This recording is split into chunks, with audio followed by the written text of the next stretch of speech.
O boi que guardava o sábado. Capítulo 23. Na manhã seguinte, Nicolai estava em pé antes de todos os demais. Levantou-se antes que qualquer um dos prisioneiros se mexesse, e antes do diretor ou dos guardas.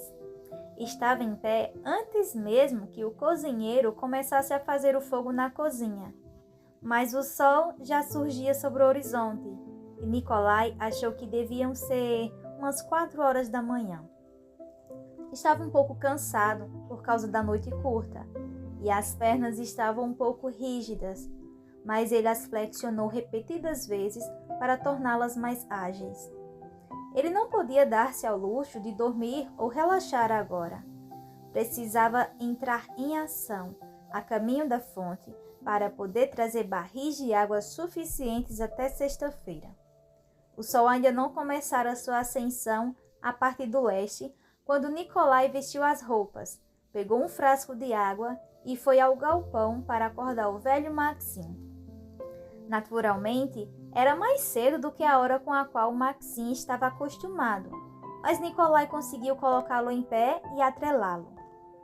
O boi, desconfiado, olhou para Nicolai como se suspeitasse de cada movimento do homem. E por que não? Esse homem era doido, insistindo o dia todo para que ele se apressasse, empurrando-o no trabalho altas horas da noite e agora fazendo com que se levantasse e saísse do estábulo numa hora absurda. Nicolai estava com pressa de pôr-se a caminho. Não achou que tivesse tempo de tomar um desjejum regular, mas passou pela cozinha em busca de algo para levar junto. O cozinheiro já estava em pé e lhe deu um pouco de pão e cenouras para levar. Nicolai sabia que podia passar pela cozinha no meio da manhã e se alimentar com um pouco de borscht quente e pão russo, mas por enquanto o alimento frio teria que bastar. O homem e o boi encaminharam-se para o oeste, na direção da fonte. Maxim conhecia o caminho até no escuro. Podia percorrer aquela distância sem ninguém para guiá-lo. Ele seria capaz de fazer o trajeto enquanto Nicolai dormisse na traseira da carreta. Infelizmente, não havia lugar. Os barris eram grandes demais e ocupavam todo o espaço. A manhã era serena naquela hora, com o silêncio da natureza ao redor. O único som que quebrava a quietude da manhã era o ranger da canga de Maxim e o guincho das rodas da carreta. Fora isso, havia pouca coisa para marcar a madrugada. Na pálida luz do pré-alvorecer, Nicolai viu alguns lemíngues saindo das tocas que haviam feito em meio ao carriço, à margem do caminho. Um pouco além, viu uma coruja branca empoleirada numa áspera pedra da paisagem siberiana. E, naturalmente, havia os coelhos da neve, agora castanhos, com sua camuflagem de verão. A certa altura, Nicolai fez uma curva no caminho e, de súbito, prendeu a respiração.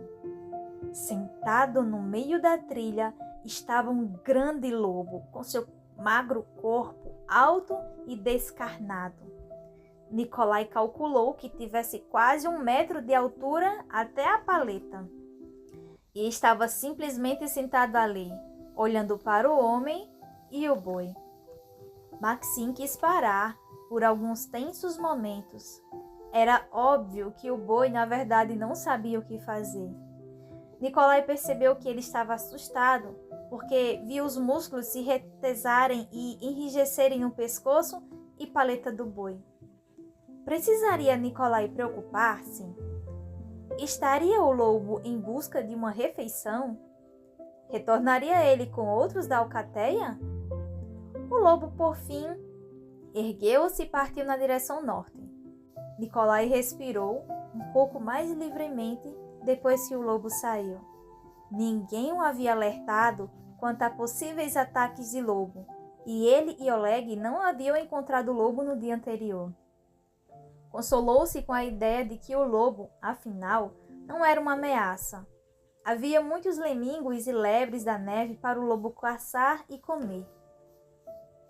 Naturalmente, quando o duro inverno chegasse à Sibéria em outubro, Nicolai não saberia ao certo onde ele e o boi se classificavam na cadeia alimentar de uma faminta alcateia.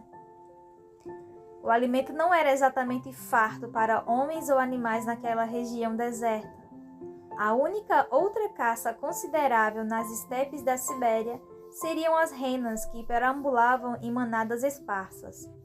Isso é o que ouvira quando fez a pergunta a Pétia, o cozinheiro, durante uma conversa na cozinha certa noite.